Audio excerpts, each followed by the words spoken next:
Hello everyone, I'm Hillary with Dominion Tea, and today we're going to talk about iced green tea. So it has warmed up here in Virginia to a very ridiculous extent for mid-April.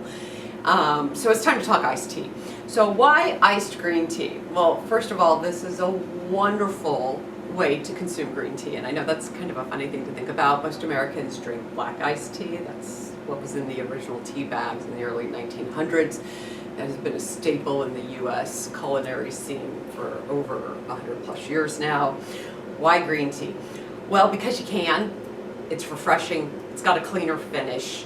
It has a longer shelf life in the refrigerator. So there's a couple of tricks to that you need to know. So how do you go about brewing iced green tea? Here's the first problem you're going to face. If you have a countertop iced tea maker, which most Americans do in their home, the water temp's too high for green tea. So you've got to do it yourself. Welcome to the world of really big Pyrexes. So this is one of my favorite baking tools on the planet, and it has more to do with making large batches of iced tea than it does actually baking. So what are you after? Most pitchers that you're going to pick up at the shop are a half gallon, so a 2-quart pitcher. You're going to want to take your green tea, and I will tell you, you can use just about any green tea you come across. One of my favorites that most people will probably cringe at is Gemaicha. It makes a beautiful green tea, iced. This happens to be jasmine green, but you can also get into any of your matchas, so matcha infused center Gemaicha. Dragonwell even ices nicely. It's got a clean finish. Now granted, it's colder, and humans are not good about picking up flavor at cold temperatures. We stink at it, actually. So what's going to happen to your green tea is it's going to, some of your more intricate notes that you're used to in that hot cup of tea are going to disappear. You're going to get kind of a cleaner, usually dry grass, sometimes a little bit of sweet grass on the Japanese greens that are steamed. But generally what you get is a really nice clean finish. So what you find with green tea is you don't really need sugar and you don't need citrus, which are usually the typical accompaniments to a black iced tea in this country.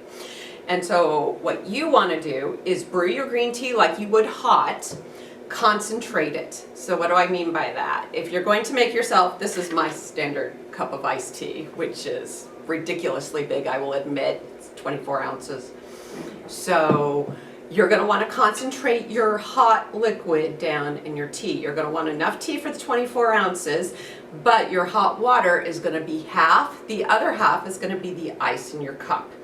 And so you will brew your tea for the 3 minutes, right? You're looking for 175 degrees Fahrenheit. You're going to strain it. This is where your strainer comes in. Over your ice, and your ice becomes the second half of that cup, and you will be all set.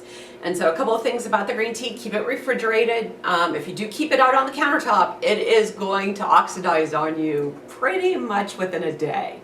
So you want to go into the refrigerator with it. You're going to have a good 7 days in the fridge before it starts to become astringent on the finish, right? And you will watch it go darker, but it's going to be very gradual.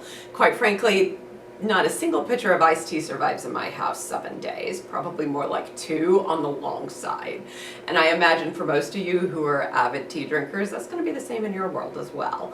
So you can quickly run through it, just keep rebrewing what you've got, and feel free to pull other green teas that you're like, well, I love drinking this hot. Should I try it iced? Absolutely. I've yet to find one that fails. So go out, enjoy the heat, and take some iced green tea with you. If you enjoyed learning more about tea with us, hit the subscribe button so that you can be notified when we add more videos to our channel. And check out the highlighted videos to learn even more about tea.